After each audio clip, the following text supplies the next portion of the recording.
Welcome everyone. Today is June the 23rd. I always forget the date when I have to say that, right? Or when I have to sign.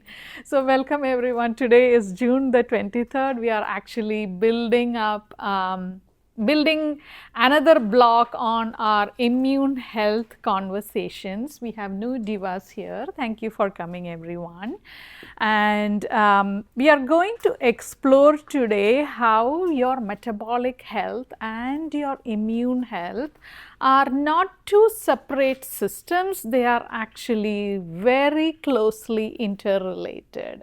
So, when you have good blood sugar metabolism, which is one of the factors that drives metabolic health, you will have awesome immune health, right? So, by supporting your metabolic health, you can actually support your immune health and vice versa. Okay.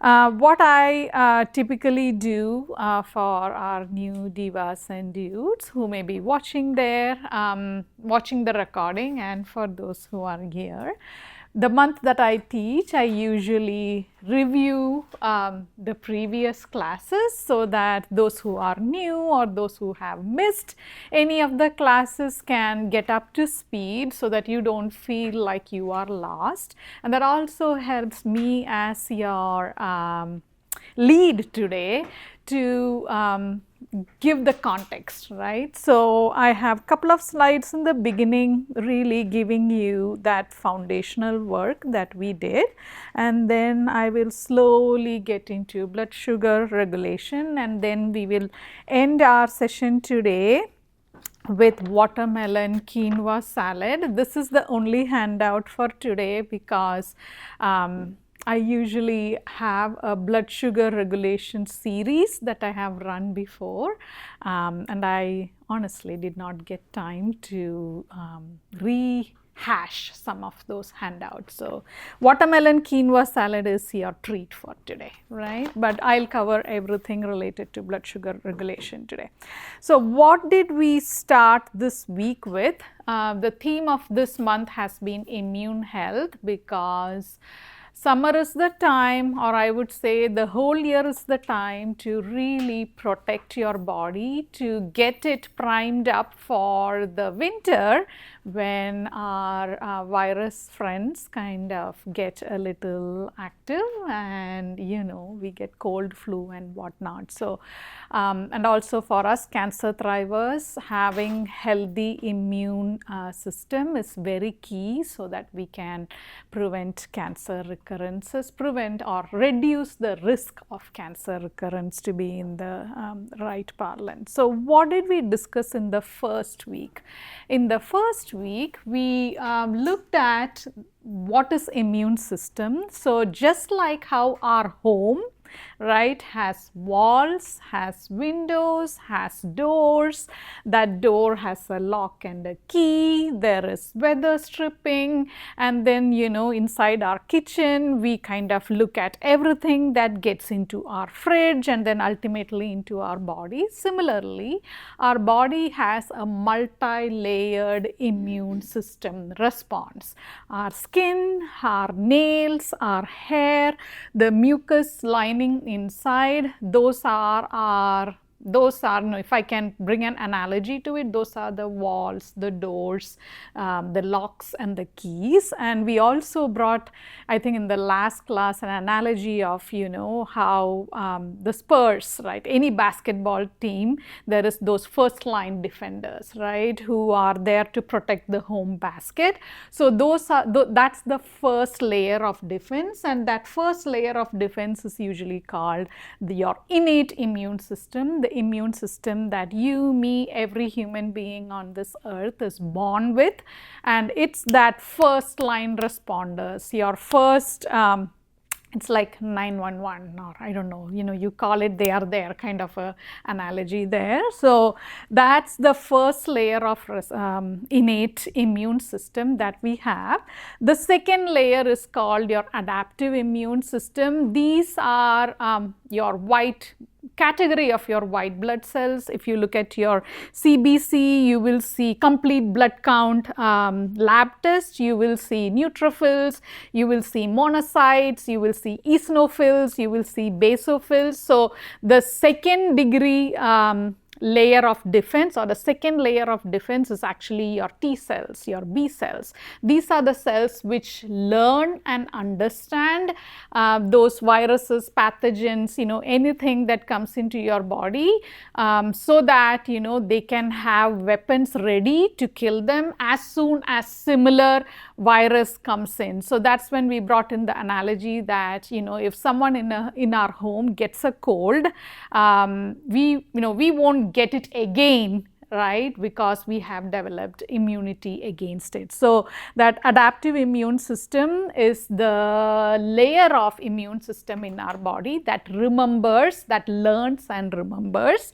And then the last class, we actually went in deep into our GI system. Our digestive health is ground zero, because that's where 70 to 80% of our immune system lives, and that's why building strong digestive health, good digestive health, is very key. And all along we have been discussing how good eating pattern, how good movement pattern, physical activity pattern, how to take care of your daily stressors, and also how to pay due respects to your bedtime and having restful sleep pattern, right? So those four are going to be key. So we kind of laid the ground in the first class, and in the last week, no, the second week, pardon me, we really looked at our gut, right, how our immune cells are actually in our small intestine, and that healthy microbiome, that's very essential. The probiotics and the prebiotics, the probiotics are there in yogurt,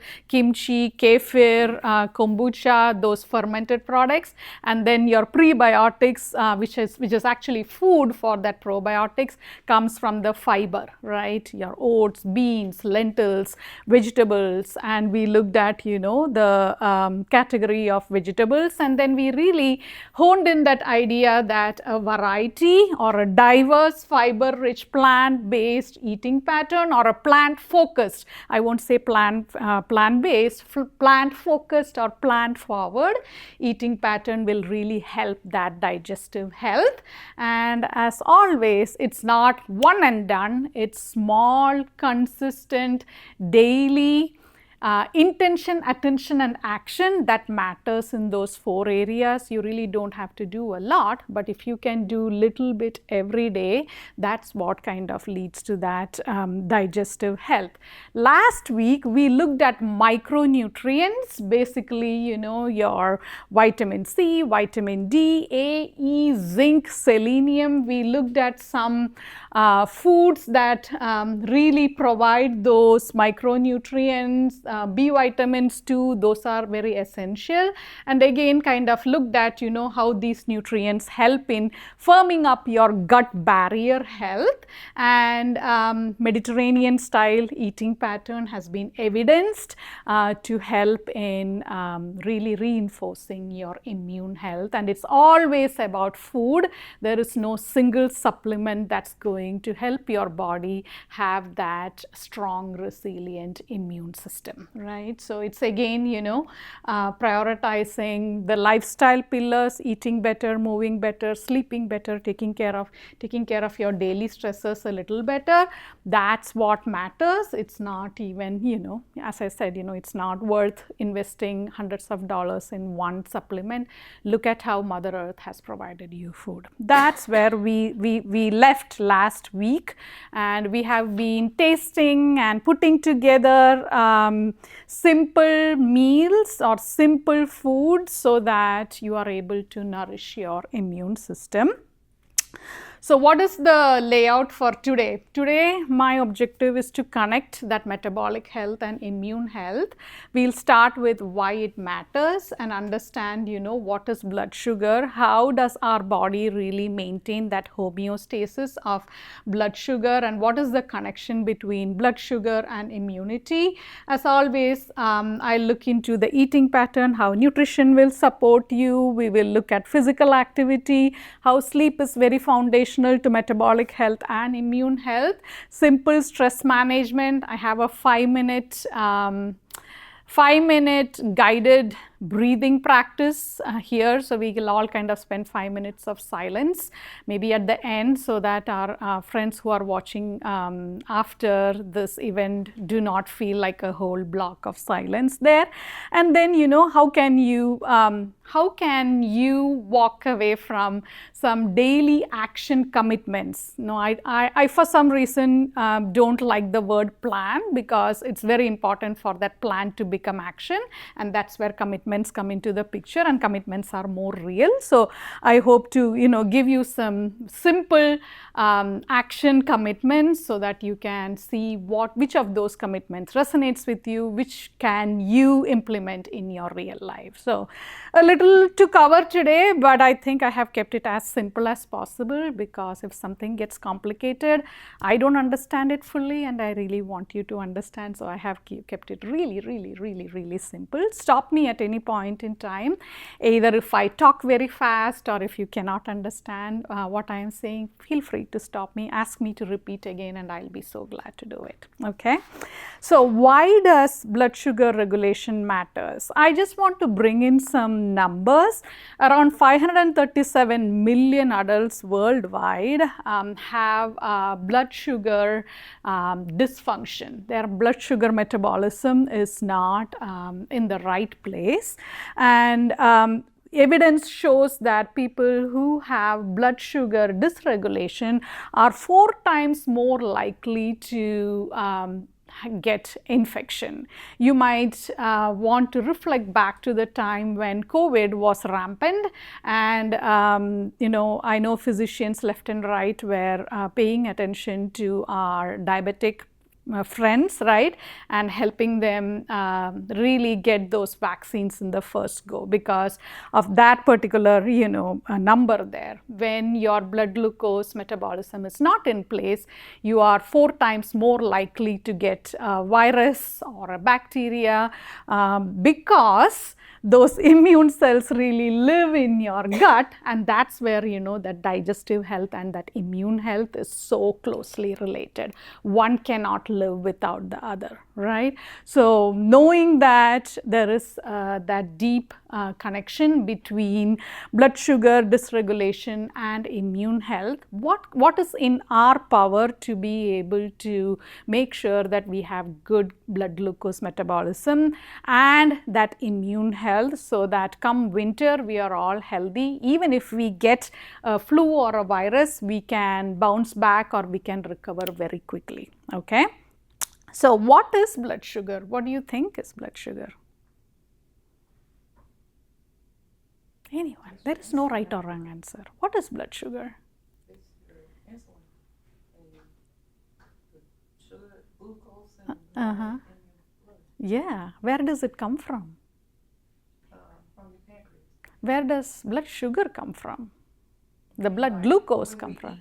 Yeah. Does it come from every food, or are there specific foods that I have? Almost every food, I think. Naturally, like fruit and that type of stuff is natural. Yeah, But then you absolutely. got all that added unidentified sugar they put in stuff. Yes. Yeah. Fructose, saccharose, and all the croses. All the crows. Yeah. It comes from carbohydrates. It does come from carbohydrate. That's the big food group, right? For example, our friend here mentioned about fruits, whole grains, even those added sugar, the oses, right? Carbohydrates is that big food group, and that doesn't mean that you should not have carbohydrate. Carbohydrate is very key part. It's your body's energy molecule in some sense. So it's about looking at the right type of foods which have the king of the plate, right? What is the king of the plate?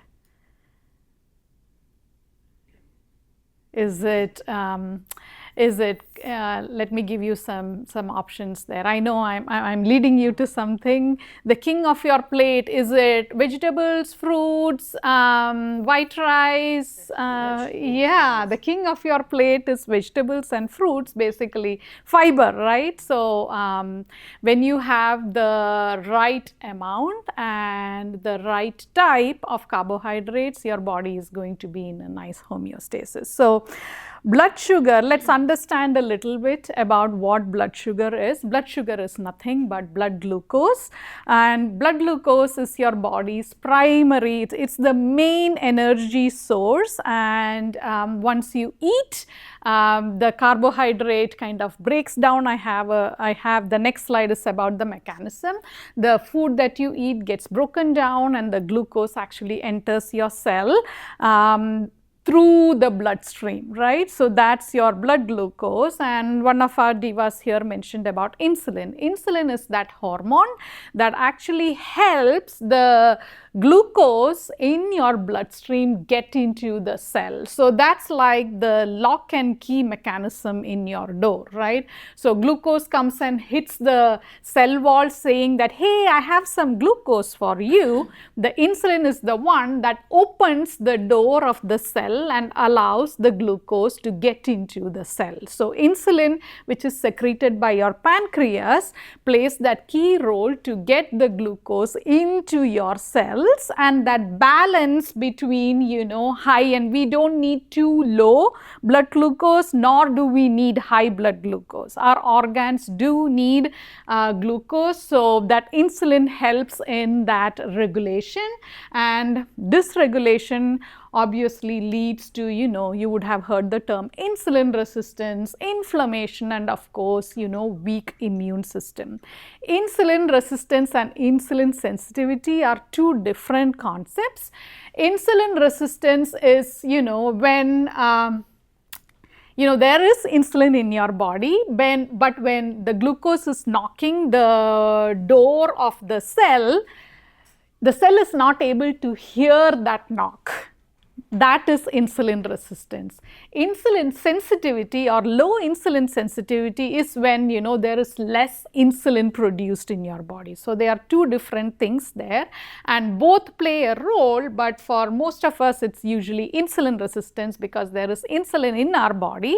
Only for type 1 diabetics is, there is no insulin made in their body. When it is type 2 diabetes, it's about insulin resistance because there is insulin in your body, but the cell is not hearing that knock, right? So even if it's, punching hard on the door, the cell is not hearing that knock, so glucose is not able to get inside the cell, which means there is lot of glucose dancing around in your bloodstream, and when they draw blood, what happens? Those glucose kind of, gets, inside your blood, and you have high blood glucose and then A1C and all of that stuff, right? So that's the high level idea there. So as some of us mentioned, when we have sugar or carbohydrate, we eat it, we masticate or we chew it, it gets through our esophagus to our tummy, and from the tummy it goes into your small intestine. When it goes into your small intestine, the pancreas secretes insulin, and that insulin is actually, as I mentioned, that lock and the lock and key mechanism. So from your small intestine, the glucose kind of gets into your bloodstream, and through the bloodstream it is, delivered to the 50 trillion cells that we have in our body. So that insulin, acts as that key, and that's actually secreted from your pancreas, and that acts as that regulator telling that, hey, there is a lot of glucose in your blood, allow it to get into the cell. When there is less glucose in your cell, your liver actually stores the extra glucose that we eat. You might have heard glycogen. So when you are fasting or when we are sleeping, our liver is actually, doing that work to release glucose from the glycogen. That way your blood glucose levels can remain in that between 70 to 95 range. That's a healthy blood glucose level range basically. So this is the idea here. You eat, gets into your tummy, to your small intestine. As it gets into your small intestine, that pancreas releases insulin. That insulin acts as that regulatory mechanism to allow the required glucose to get into your cell. The remaining will be in your blood cell and it will get into the liver and be stored for any further needs. Clear enough? Simple? Okay, I'm going to show you a graph. You tell me, which of these two graphs would you prefer? There is one graph here where, this is basically your, your x-axis is time after eating, your y, the vertical axis is basically blood glucose levels. In the first graph, your blood glucose kind of goes up immediately, whereas in the second graph you can see here it's a gradual increase. The peak is not as much and then it slowly comes down. Which one do you think is better for you? The orange one or the blue one? Blue one, right? Yes, so when you have soda, when you have sugar sweetened beverages, right, that's when this happens. You will feel that, ta-da, I am so, energetic, right? What happens like in an hour? Right, you really go down. So we all want this one, right? This is the place where we feel like, oh my goodness, I have all the energy that I need for the whole day. You feel as if, you're dancing on a, I don't know, what it's not a roller coaster ride. It's more of a very gentle ride, whereas this one, it's like, up and down. So when your brain is asking for any sugar sweetened beverages, there can be two things that's happening. You're either very thirsty, right, or it's been like 3 or 4 hours since you have had a meal. So one of those could be the reasons, that you are wanting something to boost your energy levels, right? So we are all in agreement that we want this one, right? Okay. So let's see, we will come back to this again, but before that, what happens when your blood sugar metabolism goes haywire? One, research shows that, elevated glucose levels is pro-inflammatory and it always keeps your body in a state of that low-grade inflammation, right? How do you measure low-grade inflammation? Some of my divas here who have been before might remember or recall that high-sensitive CRP, HSCRP. You can actually ask your provider to order that, blood marker test when you go for your physicals or your visits with your provider. You will, that number gives you that chronic inflammation, and that blood glucose dysregulation is one of the factors that leads to that chronic inflammation. When you have chronic inflammation, your white blood cells, your first line defenders, are not in the right space to do the work that they are supposed to, right? Because when your blood glucose levels go high, those white blood cells think that, hey, there is something else that we need to take care of now. This particular person has high blood glucose, we need to take care of that first and not worry about the viruses or the bacteria, for example, right? So when you have high sugar levels, your white blood cells, which are basically those neutrophils and monocytes you will see in your CBC. If you are curious, go home and pull out your lab work and you might see complete blood count, and you will definitely see neutrophils and monocytes in it. When you have blood sugar levels that are dysregulated, those white blood cells do not function the way they need to, right? And you may recall from our last class, our gut is a pipe, right? And what does the pipe have? The pipe has a lining. When you have high blood glucose spikes, those pipe linings get a little bit of damage, right? You don't want to have those spikes in the interest of keeping your gut lining nice and healthy. And you may have noticed that, if one of us has blood sugar metabolism issues, like if you have high A1C or high fasting blood glucose levels, you may notice that you heal very slowly, you do not recover very quickly. So all in all, blood sugar metabolism and your immune function is very closely related. You want healthy inflammation levels. You do not want chronic inflammation levels. You want healthy white blood cells. You want nice and supple gut barrier. And then, you really want to recover very quickly if at all you get any infection. So how does what we eat help us here? What was the name of the test you said? It is called high sensitive CRP. It is called HS-CRP.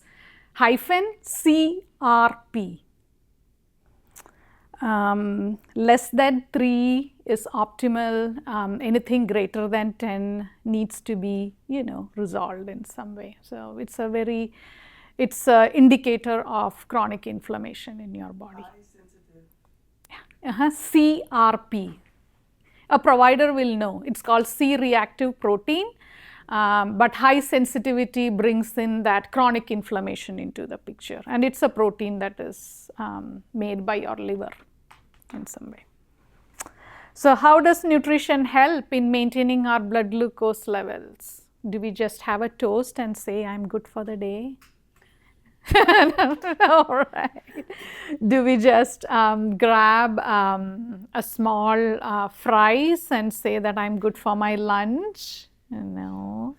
Do we say that I'm not going to have my dinner, I'm just going to have an extended fast and say that I'm good for the evening? No. It's about that balanced eating pattern. And fiber-rich food is the king of your plate. No meal without either a fruit or a vegetable, right? At least a fruit or a vegetable, because that fiber actually slows down your blood glucose absorption. We all agreed that we want the blue graph, right? Where the glucose did not shoot up very quickly. What helps to slow that blood glucose spike is basically that fiber, right? So eat your vegetables first. Always start your meal with a vegetable of your choice. So the fiber-rich food actually helps dampen that spike in glucose. We need to love our healthy fats. Healthy fats are your friend. Avocados, nuts, olive oil, these all help stabilize your post-meal blood sugar response. What do I mean by that? If you recall that graph, right? One was a quick up and down. The other one kind of stayed right in that space for a little longer. That's called stability. The other one is a spike, right? So the healthy fats always include half an avocado with your plate. Who here likes avocado, doesn't like avocado? Everybody likes it, right? The whole avocado. Go for it. Okay. I like it. It's the chips that are the problem. Yeah, you can have chips, and then it's all about, taking that chips in a cup, right? And then sitting and enjoying it rather than sniffing, right? Eating from the bag, or even sniffing it, and by the time you blink your eye, the whole bag is gone. That's not something that's healthy. But chips can be part of that healthy eating pattern. We don't have to restrict anything, because restriction doesn't help in the long run. And we are talking about, what is sustainable over a long period of time. Lean proteins, fish, poultry, tofu, lentils, those all help in making sure that you feel satisfied, right? That's the comparison between, having a bag of chips and having that chips with some avocado. Just the bag of chips might not keep you satisfied for a long time, but when you pair it with those healthy fats, of course you will feel a little bit more satisfied. That I'm not saying that just a bag of chips and avocado needs to be your meal, right? It's about, the balance, and you do need those lean protein to make sure that you have that steady energy release, and you don't have to run away from carbs. You do need those carbohydrates, and we are, your complex carbohydrates, meaning carbohydrates in the form of how Mother Earth made it, right? Sweet potatoes, even those small red potatoes, roast them, saute them, whole grains of your choice, all of this have fiber as part of, the way they are made, right? Sweet potato is high in beta carotene, high in fiber. Quinoa, love quinoa? Doesn't love quinoa? Haven't tasted quinoa? Okay. So quinoa is a whole grain, very high in fiber, magnesium, potassium. So complex carb is your friend. They provide that sustained fuel without immediate crash, right? And then fruits is Mother Nature's candy, Mother Nature's dessert. So they always deliver vitamins and minerals, and in this heat definitely helps with your hydration. That's why we have a watermelon salad here. Many of my clients ask me, can I have watermelon? I was like, tell me more, right? You can have watermelon as part of your eating pattern, even if you have blood sugar dysregulation. It's about having it at the end of the meal or combining it with healthy fats such as nuts, seeds on the side, and definitely the portion size too there, right? So all of the food groups matter. You don't have to restrict any of them. It's about the type and the quantity, which helps you have that good blood glucose metabolism and help you with that good digestive health and of course that immune health.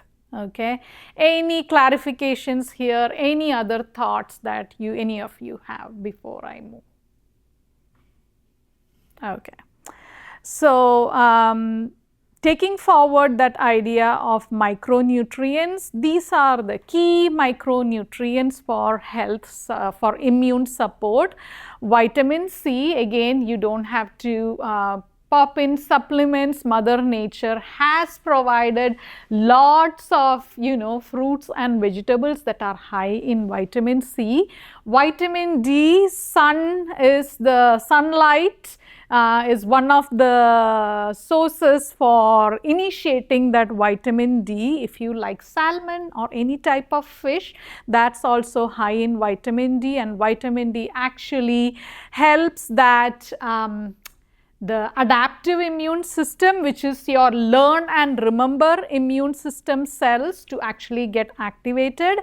Zinc, we have pumpkin seeds today. Zinc is very, very high in pumpkin seeds, in fish, and also in chickpeas. Very critical for immunity. And probiotics in our yogurt, kimchi, sauerkraut. Last week we had sauerkraut with bok choy, or was it the week before last? Week before last, right? So your probiotics help strengthen that gut lining and support immune signaling. And omega-3s and vitamin D, you will see there is always, cross-linked. One food doesn't just have one nutrient. There is usually, a basket of nutrients there. So these are the key nutrients. These are not just the only nutrients, but these are some of the nutrients that are needed for your immune health, right? So eating better, we covered some of the aspects of eating better. How does physical activity help with blood sugar metabolism? What do you think? Where does physical activity come into this picture of blood sugar metabolism? It helps reduce. Yes. How does it reduce? Sometimes we need the logic too. Any ideas on how? Yeah, and when you move, what do you need? Energy. Yeah, and where does that energy come from? What we eat. Yeah, from the glucose basically, right? So there is a reason why physicians say that, are you exercising? Are you moving? And research has shown that you only need 10 to 15 minutes of walking, gentle walking after your meal for your blood glucose levels to start coming down, right? And at Thrival, we have classes, right?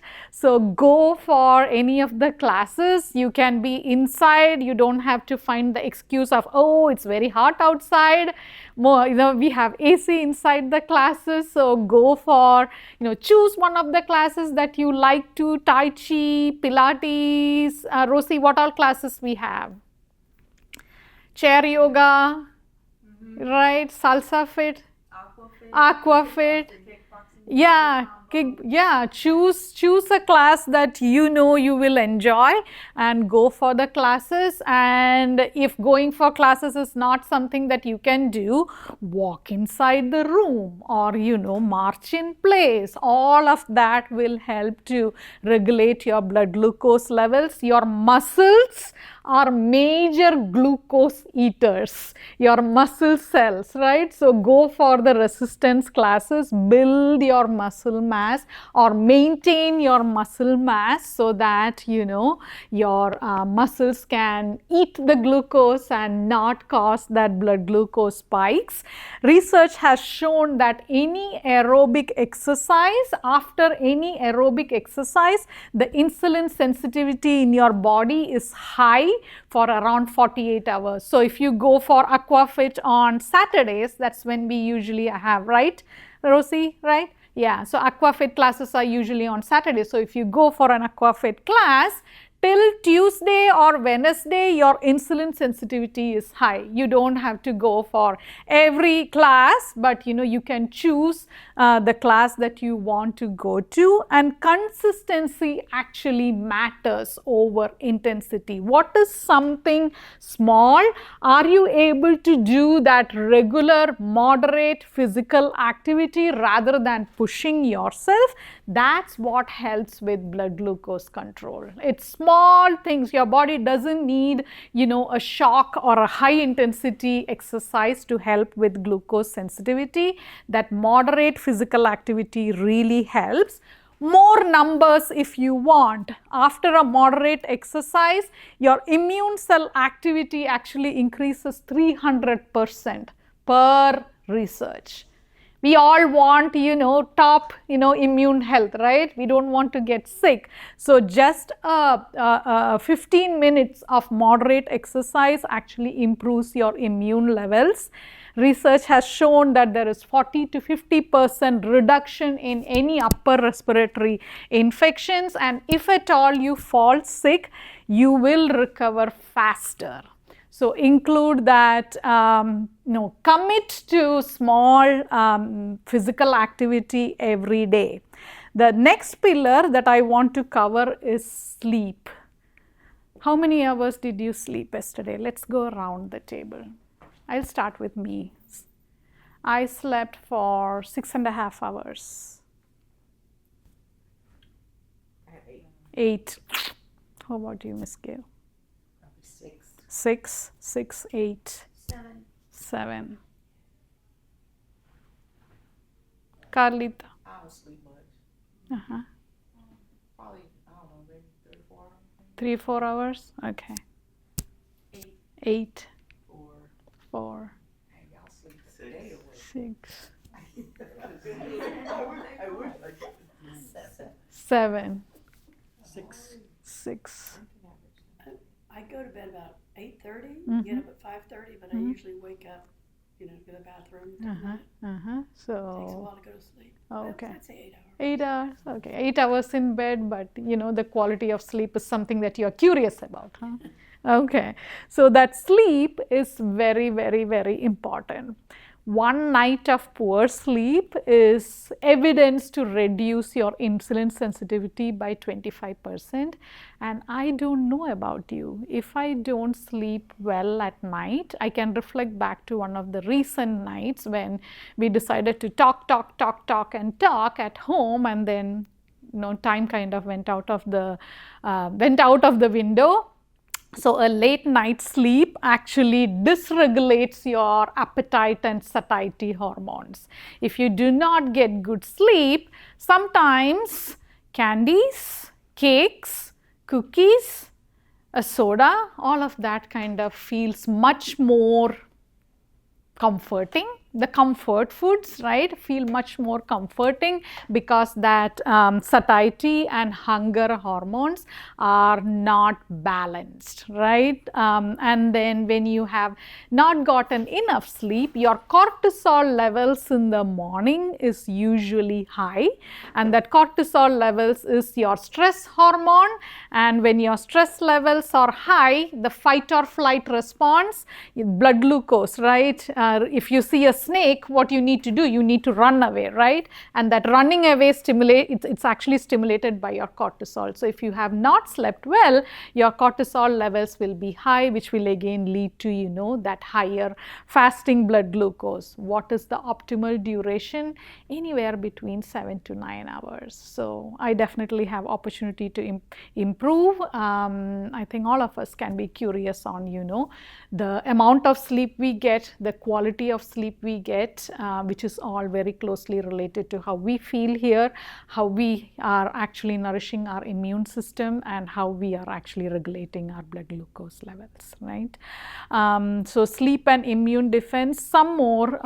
During sleep, your body is actually doing that night shift maintenance, and your immune cells are getting a rejuvenation, a makeover at night, and they actually strengthen, when you sleep, a lot of mechanisms in your body actually strengthen your blood glucose levels. When you sleep for less than 6 hours, research has shown that you are more susceptible to infection, around 4 times more susceptible to infection compared to having a good sleep pattern.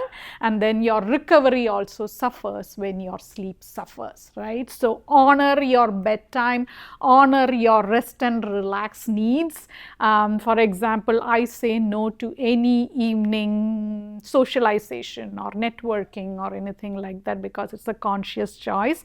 Anybody who comes to my home knows that they need to leave home by 8:30.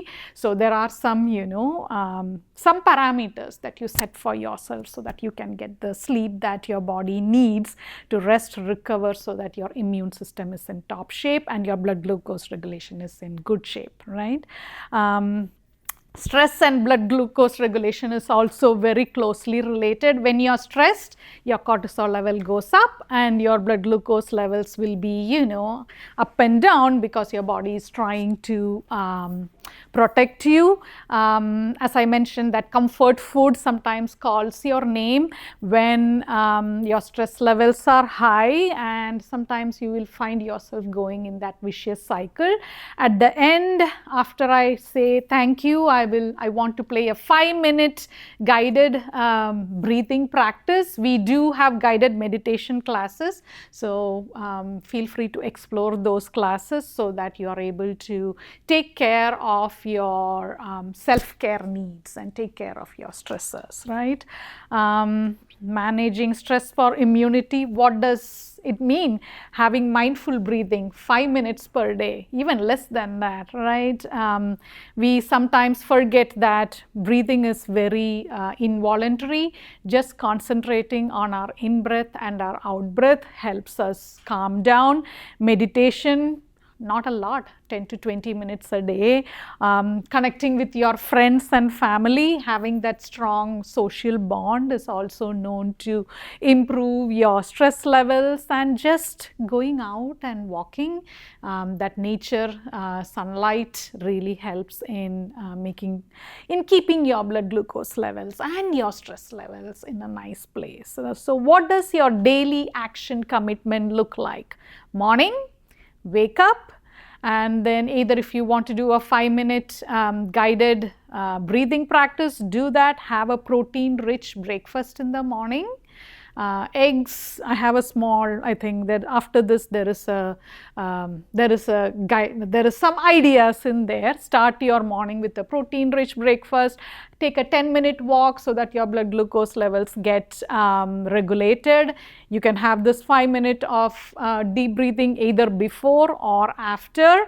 Midday, have a fiber rich balanced lunch. Go out and walk or go for an exercise class, 20 to 30 minutes of physical activity. You can step out for sunlight exposure.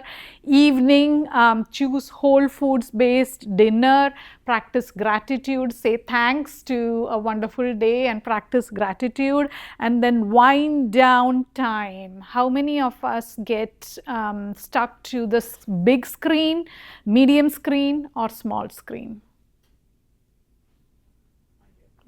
Right, so choose to put a time for yourself. How many hours before your bedtime? I put a question mark there because that's very, very, very, very personal, right? Decide for yourself if you want to put the phone to the side 30 minutes before your bedtime, or switch off the TV, I don't know, 9 o'clock if your bedtime is 10 o'clock. So that wind down, screen free time before bed is very, very, very key, so that you're able to get that deep sleep. For us divas and dudes who might have some sleep related challenges, I wonder, including me, that wind down screen time, screen free time, how much would that influence your sleep needs basically. And night, maintaining a consistent sleep schedule. Our body loves routine, and keeping your bedroom nice and cool, and always aiming for anywhere between 7 to 9 hours of rest. So what are the key takeaways for today? Blood sugar regulation or your metabolic health and your immune health are very deeply related. Each managing one supports the other and vice versa. Having a plate full of whole foods, having fiber rich vegetables, fruits, lean protein, healthy fats, what else? Healthy fats, complex carbohydrates, all of that matters. Regular, moderate physical activity, 10 minutes of walking, or whatever physical activity you choose to, helps boost your immune health as well as your insulin sensitivity. Prioritize your sleep. Be curious about your screen time, the big, small, medium screen times before your bedtime, and making that sleep a non-negotiable in your daily life, so that you can have better metabolic and immune health, and definitely that stress management to take care of yourself, your needs, so that your cortisol levels can be in a nice place. And small daily choices matter. It's not one and done, it's small intentional daily choices over a long period of time that helps in both blood sugar and immune health. So all we discussed is in this cards today: why it matters, how nutrition plays a role, how physical activity plays a role, how prioritizing sleep plays a role, how managing your stressors plays a role, and how that daily rhythm that you build for yourself, which is unique to each of us. My rhythm will not be yours, will not be yours, will not be yours. Find that rhythm that works for you. Okay, any thoughts that you have? Cool? Okay, let's then cook for today. What is the recipe for today? Where are we? Oh, cool. Our recipe for today is Greek style watermelon quinoa salad. It's summertime, and I don't know about you, I don't like turning on the stove or the oven. I want something nice and cooling and refreshing, and I thought, it's watermelon season, why not put together something? So the Greek style watermelon quinoa salad is your recipe for today. The ingredients is basically 1 cup cooked quinoa. Choose any whole grain of your choice. 3 cups of watermelon cubed. I chose to buy already cut watermelon. 1 pint cherry tomatoes. I have the cherry tomatoes here. 1 English cucumber or whatever cucumber of your choice, chopped, quarter cup of parsley and quarter cup of mint. Mint and parsley are both very powerful herbs. Mint is very cooling. Parsley is good for your digestive health. Mint is also good for your digestive health, and both the herbs are a key part of any Mediterranean recipe that you may want to. And then I have one more. 1 small red onion thinly sliced. For the dressing, which I already made here, I just mixed quarter cup of extra virgin olive oil, healthy fats, right? 2 tablespoons of fresh lime juice. So I squeezed 1 lime. I did not put honey. I wrote there optional because we have watermelon that is already sweet. So why do I need honey? I don't need honey there. Quarter teaspoon sea salt or to taste, and freshly ground black pepper. All of that is in here.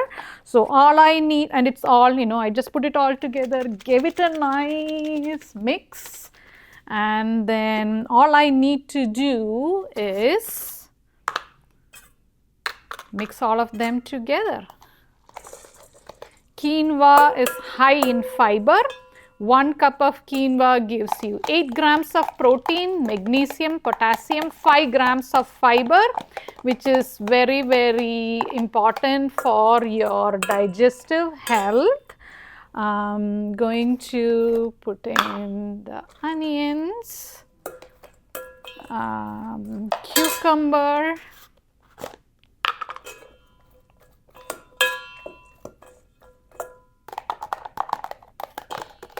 and halved tomatoes. Tomatoes and watermelon both are high in lycopene. Lycopene is that antioxidant which is again very, very important for your immune health too. The red colored pigment is the lycopene, which is a lot in watermelon too, high in vitamin C. Vitamin K is high in cucumber, in mint, and also in parsley. I'm going to put the watermelon in here. Give it a nice stir.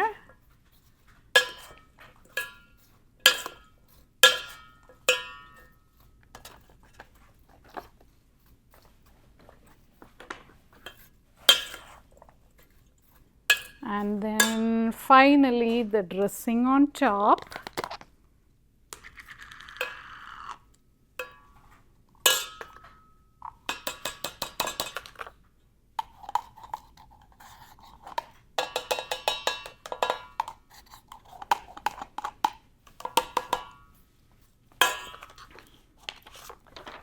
So watermelon is 95% water and very high in electrolytes. You don't need an electrolyte, powder or anything like that. Watermelon and cucumber together provide all the electrolytes you need.